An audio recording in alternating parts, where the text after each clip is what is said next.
السلام علیکم۔ ویڈیو کی طرف جانے سے پہلے میری آپ سے گزارش ہے کہ آپ اس چینل کو ضرور سبسکرائب کریں تاکہ ہر نئی آنے والی ویڈیو آپ تک پہنچ سکے۔ چنگیز خان اس تکنیک کا موجد تھا، وہ اسے سلامی کہتا تھا۔ وہ دشمن کی طاقت چیک کرنے کے لیے جنگ کے شروع میں چھوٹا لشکر بھجواتا تھا، جبکہ دشمن مقابلے میں اپنا مکمل لشکر لے کر آ جاتا تھا۔ لڑائی ہوتی تھی اور اس دوران چنگیز خان کے فوجی حکمت کار بلندی پر بیٹھ کر فوج کی ٹیکنالوجی، فوج کی فارمیشن اور جوانوں کی خوبیوں اور خامیوں کا نقشہ بناتے رہتے تھے۔ وہ یہ نقشہ بعد ازاں چنگیز خان کو بھجوا دیتے تھے اور وہ اس نقشے کے مطابق اپنی فوج کی فارمیشن تبدیل کرتا تھا اور دشمن پر پوری طاقت کے ساتھ حملہ کر دیتا تھا۔ اس حکمت عملی نے چنگیز خان کو دنیا کا عظیم فاتح بنا دیا اور اس نے دنیا کی اینٹ سے اینٹ بجا دی۔ یہ آرٹ بعد ازاں دنیا نے سیکھ لیا اور پھر کرۂ ارض کے تمام کونوں میں یہ تکنیک استعمال ہوتی چلی گئی۔ آپ دنیا کی کسی بڑی جنگ کا مطالعہ کر لیں، آپ کو اس کے دو حصے ملیں گے۔ پہلے حصے میں بڑا ملک چھوٹے ملک پر چھوٹا سا حملہ کرے گا اور اس حملے میں وہ اس کی جنگی اور فوجی اہلیت کا اندازہ کرے گا اور پھر اس پر بھرپور اور مکمل حملہ کرے گا۔ میں آپ کو یہاں انڈیا اور پاکستان کی مثال دے سکتا ہوں۔ بھارت نے 2019 میں پاکستان پر سرجیکل اسٹرائیک کی۔ 26 فروری کی رات بھارت کے 12 طیارے پاکستانی حدود میں داخل ہوئے اور بالا کوٹ کے جنگل میں میزائل داغ کر واپس چلے گئے۔ یہ بھارت کی طرف سے سلامی تھی۔ پاکستان نے اگلے دن 27 فروری 2019 کو اس کا کمال جواب دیا۔ بھارت کے 2 طیارے گر گئے۔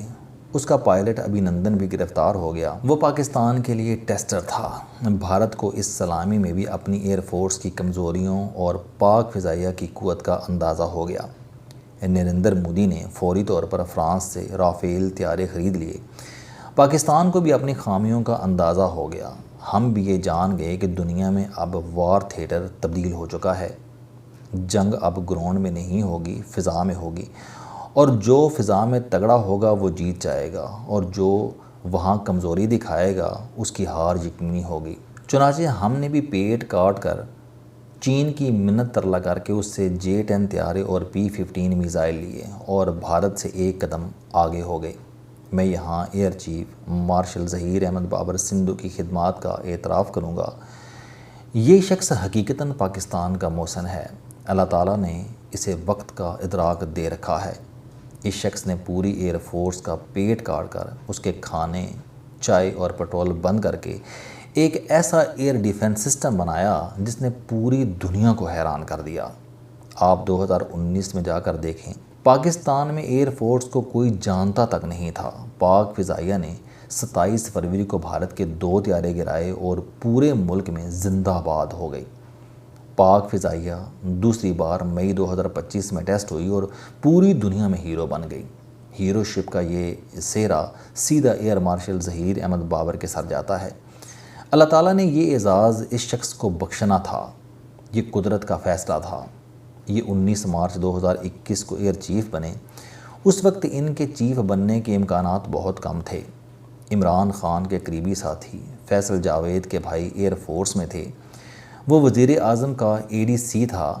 فیصل جاوید اور ان کا بھائی ایئر وائس مارشل محمد حسیب پراچا کو ایئر چیف بنوانا چاہتے تھے۔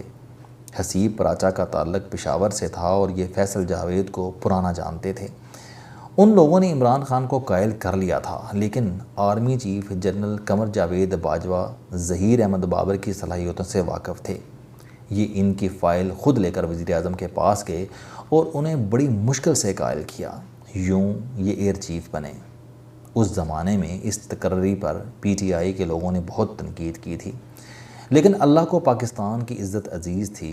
یہ شخص آیا اور اس نے ایئر فورس کے جسم میں نیا خون دوڑا دیا۔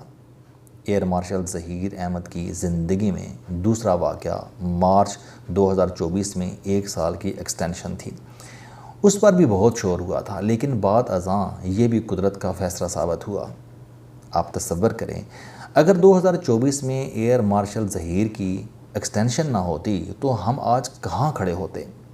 دوسرا، عرب ملکوں کی زیادہ تر ایئر فورسز پاکستان نے ڈیولپ کی۔ لیکن آخر میں حالت یہ ہو گئی تھی کہ عرب ملک پاکستان کے ساتھ جوائنٹ ایکسرسائزز تک نہیں کرتے تھے۔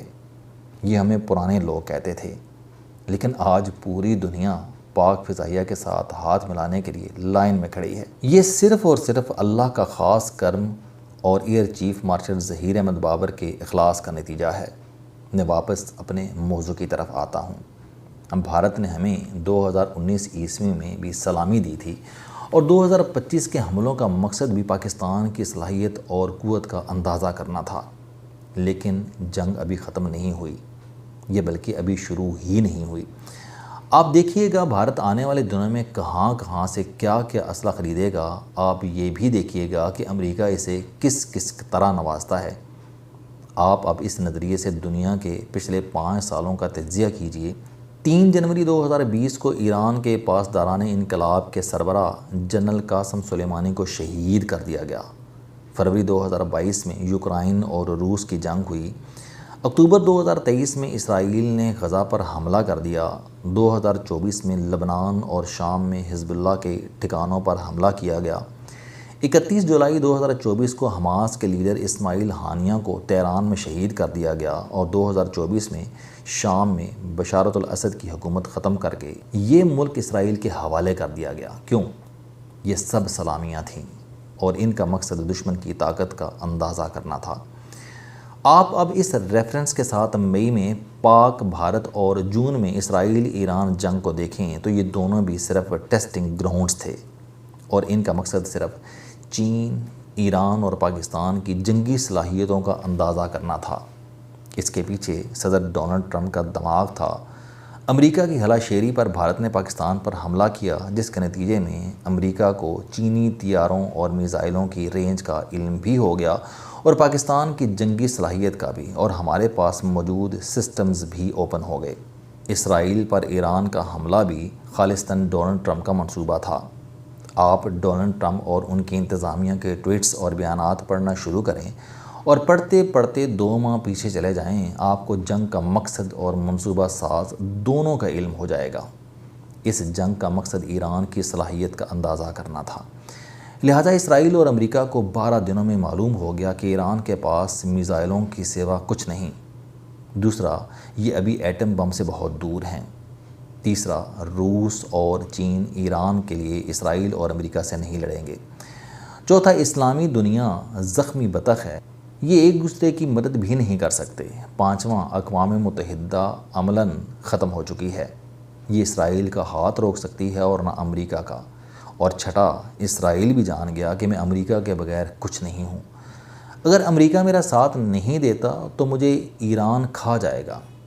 آپ اس ریفرنس کو تھوڑا سا مزید بڑھا لیں تو آپ یوکرائن اور ساؤتھ افریقہ کے صدر کی بے عزتی کی وجہ بھی جان جائیں گے اور آپ کو ڈونلڈ ٹرمپ کی ٹیرف وار بھی سمجھ آ جائے گی۔ آپ جان جائیں گے کہ اس کا مقصد دنیا کو یہ باور کروانا تھا کہ چودھری صرف میں ہوں اور دنیا کو صرف میرا آرڈر ماننا ہوگا۔ آپ یقین کریں یہ جنگیں صرف ٹیسٹ تھیں اور ایران، پاکستان، غزہ، شام اور یوکرائن اس کی ٹیسٹنگ گراؤنڈز تھیں۔ امریکہ اور اسرائیل نے ان میں صرف عالم اسلام کی صلاحیت اور برداشت کا اندازہ کیا۔ یہ سلامیاں تھیں، جبکہ جنگ ابھی باقی ہے۔ بھارت کو تیاری کے لیے 1.5 سال چاہیے۔ یہ 2027 میں پاکستان پر بڑا اور مکمل حملہ کرے گا اور اس وقت اسے اسرائیل اور امریکہ کی مدد بھی حاصل ہوگی۔ پیسہ اور لوگ بھارت کے استعمال ہوں گے، ٹیکنالوجی اسرائیل کی ہوگی اور فضائی، بری اور بحری نگرانی امریکہ کرے گا۔ ایران کی باری بھی ہمارے ساتھ ہی آئے گی۔ تاہم یہ فیصلہ باقی ہے کہ ایران پہلے قربان ہوگا یا پاکستان۔ چین اور روس کی اقتصادی نسبندی بندی میں بھی چند ماہ اضافہ ہو جائے گا۔ ڈونلڈ ٹرمپ اپنی مدت ملازمت میں چین میں موجود ساری انڈسٹری واپس امریکہ لے آئے گا تاکہ امریکہ ہر قسم کی پیداواری اور صنعتی مجبوریوں سے آزاد ہو جائے۔ آپ کو آنے والے دنوں میں عرب ملکوں میں بھی انسانی حقوق اور جمہوری تحریکیں چلتی نظر آئیں گی۔ ان کا مقصد عرب ملکوں میں جمہوریت کی پرورش نہیں ہوگا، ان کا مقصد شاہی خاندانوں سے مزید رقم اٹھیڑنا ہوگا۔ جمہوریت کی آواز اٹھتی رہے گی اور شاہی خاندان اپنے خزانے لٹاتے رہیں گے، اور یہ کھیل اس وقت تک جاری رہے گا جب تک شاہی خزانوں میں خزانہ باقی رہے گا۔ جس دن یہ خالی ہو جائے گا اس دن شاہی بھی ختم ہو جائے گی اور آپ اپنی کھلی آنکھوں سے اربوں سے حجاب غائب ہوتے دیکھیں گے۔ اللہ کرم کرے، دنیا ایک بڑی جنگ کے دہانے پر کھڑی ہے۔ یہ اب زیادہ دور نہیں۔ ہم تاریخ کی خوش نصیب ترین نسل تھے۔ ہم بڑی جنگوں اور خوفناک وباؤں سے بچے رہے۔ ہمارا کرونا بھی کچھ نہ بگاڑ سکا تھا، لیکن اب ہم اس کرائرس کی آخری نسل بھی بنتے جا رہے ہیں۔ لہٰذا اللہ تعالیٰ سے معافی مانگ لیں، زندگی جتنی بچی ہے اسے اچھے طریقے سے گزار لیں اور ذہنی طور پر بڑی اور خوفناک جنگ کی تیاری کر لیں۔ یہ جنگیں اس بڑی جنگ کی صرف ٹیسٹنگ گراؤنڈز تھیں۔ جنگ ابھی باقی ہے اور یہ بس آئی ہی جاتی ہے۔ السلام علیکم، آپ سٹوڈنٹ ہیں، کوئی جاب کرتے ہیں، کاروبار کرتے ہیں یا پھر آپ گھریلو زندگی گزار رہے ہیں۔ اگر آپ اپنی زندگی کو بدلنا چاہتے ہیں تو اس چینل علم دوستی پر آپ زندگی میں کامیابی کے لیے جاوید چوہری صاحب کے موٹیویشنل، سوشل، سیلف ڈسکوری سے ریلیٹڈ اور صحت سے متعلق بے شمار کالم سن سکتے ہیں۔ میرا دعویٰ ہے کہ یہ چینل آپ کی زندگی بدل دے گا۔ اس چینل کا مقصد اچھی باتیں معاشرے میں پھیلانا ہے اور اچھی بات کو دوسروں تک پہنچانا صدقہ جاریہ ہے۔